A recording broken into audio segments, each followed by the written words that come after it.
another story, meron pong isang trabahador na nakakuha ng trabaho, nag-apply dun sa amo, kinuha po siya, binigyan po siya ng palakol, dinala siya dun sa workplace at sabi sa kanya, ito yung mga logs na kailangan mong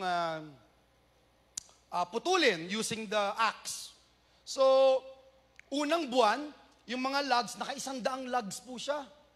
Eh, ang average lang, mga 70, 75 a month. Siya naka-100. So, tuwan-tuwa po yung amo. Ang galing, magaling tong bagong empleyado ko. Second month, from 100 logs, naging 75 na lang. Third month, naging 50 na lang. From 100, 75, third month, 50 na lang. Kalahati na lang po. So, nung kalahati na lang po, yung kanyang nakukuha at nagagawa, sabi niya, bakit ganito? Kukunti na lang yung napuputol ko at nauubos na yung lakas ko. So, pumunta po siya doon sa kanyang amo at nagsorry siya kasi sabi niya parang hindi maganda yung performance niya. But in fact, nag-overtime siya lagi. Wala siyang ibang ginawa kung hindi magputol ng logs using the axe o yung palakol na bigay ng kanyang amo. So, ang tanong po ng boss niya,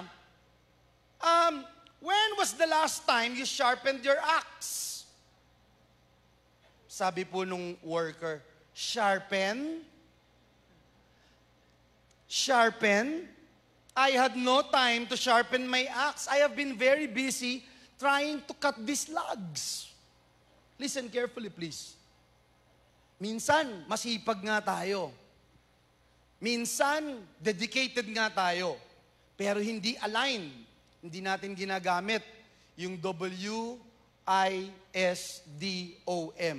And sabi ng Panginoon, people, for lack of, alam na mga J-I-L yan. Kailangan lagi tayong may wisdom. Kailangan lagi tayong ready to be corrected. Diba? Meron tayong first time.